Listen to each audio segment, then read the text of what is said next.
The first time I moved to Poland, I wanted to live with a foreign family so that I could learn Polish language. I went to live with a couple in their 70s whose children had moved away from home. They started treating me like a second daughter.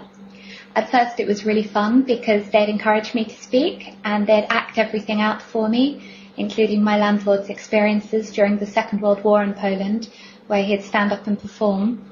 But after a while it got a bit wearing, because when I was out the house, he would go into my bedroom and start picking up my dirty underwear from the floor, fold it and leave it on the bookshelf for me. He'd also go into the bathroom, take my underwear off the line and hang it outside so it would smell fresher. Sometimes he'd cook for me, which was great up to a point because I got to taste some real Polish home-cooked food. But when he decided that I really was his long-lost daughter and started chopping my egg for me and then trying to feed it to me, I began to feel that maybe it was starting to get time to move out. He'd also invite me into the living room so that I could watch Polish TV and improve my language, and then spend half the television show prodding me and getting me to speak to him in very fast Polish.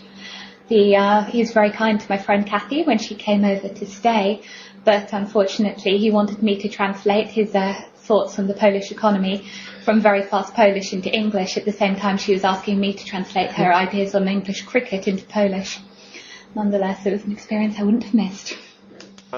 Haley, do you want to go ahead and talk about the story you were going to say? Okay. This was about, I'd say, a year and a half ago, and it was in Harare, the capital, where my mom lives. I was on holiday back home seeing my mom. And anyway, it's a Sunday morning, and I was in the shower, got up pretty late, must have been about 10:30.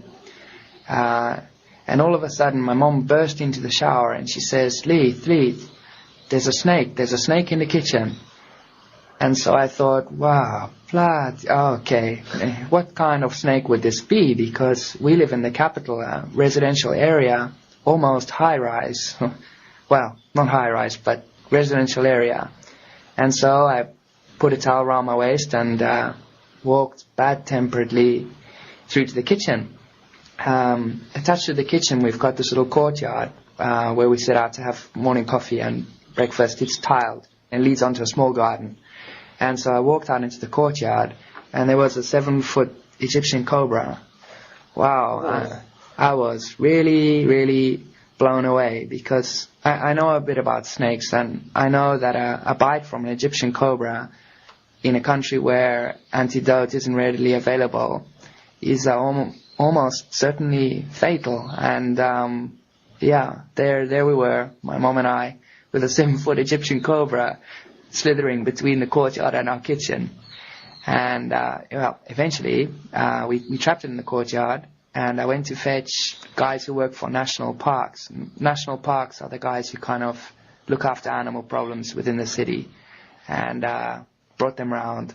And we were hoping that they were going to catch it, but because Zimbabwe isn't so rich at the moment and stuff like that, they don't have the facilities to keep caught animals. So unless it's endangered, they just shoot it. So the guy shot our 7-foot cobra. Oh, wow. They shot it, huh? Yeah, and we had to bury it out back. Really? Oh, well, still, man, I'm glad. I mean, you just don't want to be bitten or anything, so. No. No way. What a story. Okay, thanks.